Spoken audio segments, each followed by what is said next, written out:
ओम श्री गणेशाय नमः। करवा चौथ की कथा। आइए पढ़ते हैं करवा चौथ की कहानी। बहुत समय पहले की बात है। एक साहूकार के 7 बेटे और उनकी एक बहन करवा थी। सभी सातों भाई अपनी बहन से बहुत प्यार करते थे, यहाँ तक कि वे पहले उसे खाना खिलाते और बाद में स्वयं खाते थे। एक बार उनकी बहन ससुराल से मायके आई हुई थी। शाम को भाई जब अपना व्यापार व्यवसाय बंद कर घर आए तो देखा उनकी बहन बहुत व्याकुल थी। सभी भाई खाना खाने बैठे और अपनी बहन से भी खाने का आग्रह करने लगे, लेकिन बहन ने बताया कि उसका आज करवा चौथ का निर्जल व्रत है और वह खाना सिर्फ चंद्रमा को देखकर उसे अर्घ्य देकर ही खा सकती है। चूंकि चंद्रमा अभी तक नहीं निकला है, इसलिए वह भूख प्यास से व्याकुल हो उठी है। सबसे छोटे भाई को अपनी बहन की हालत देखी नहीं जाती और वह दूर पीपल के पेड़ पर एक दीपक जलाकर चलनी की ओट में रख देता है। दूर से देखने पर वह ऐसा प्रतीत होता है कि जैसे चतुर्थी का चांद उदित हो रहा हो। इसके बाद भाई अपनी बहन को बताता है कि चांद निकल आया है, तुम उसे अर्घ्य देने के बाद भोजन कर सकती हो।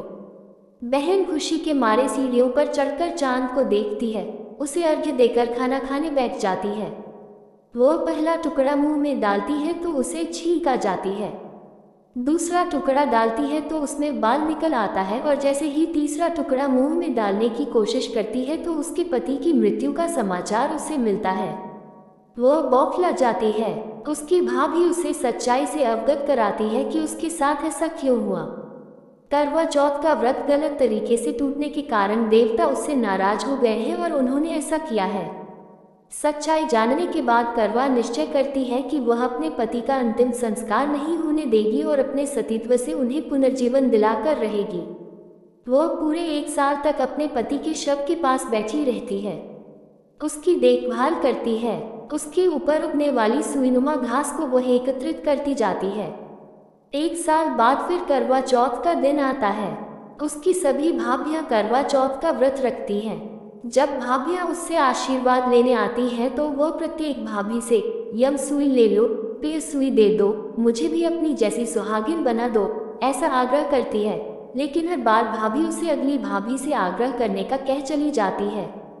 इस प्रकार जब छठे नंबर की भाभी आती है तो करवा उससे भी यही बात दोहराती है। ये भाभी उसे बताती है कि चूंकि सबसे छोटे भाई की वजह से उसका व्रत टूटा था, तब उसकी पत्नी में ही शक्ति है कि वह तुम्हारे पति को दोबारा जीवित कर सकती है। इसलिए जब वह आए तो तुम उसे पकड़ लेना और जब तक वह तुम्हारे पति को जिंदा न कर दे, उसे नहीं छोड़ना। ऐसा कहकर वह चली जाती है। सबसे अंत में छोटी भाभी आती है। करवा उनसे भी सुहागिन बनने का आग्रह करती है, लेकिन वह टालमटोली करने लगती है।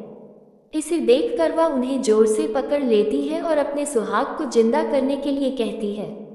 भाभी उससे छुड़ाने के लिए नोचती है, खसोटती है, लेकिन करवा नहीं छोड़ती है। अंत में उसकी तपस्या को देख भाभी पसीज जाती है और अपनी छोटी अंगुली को चीरकर उसमें से अमृत उसके पति के मुंह में डाल देती है।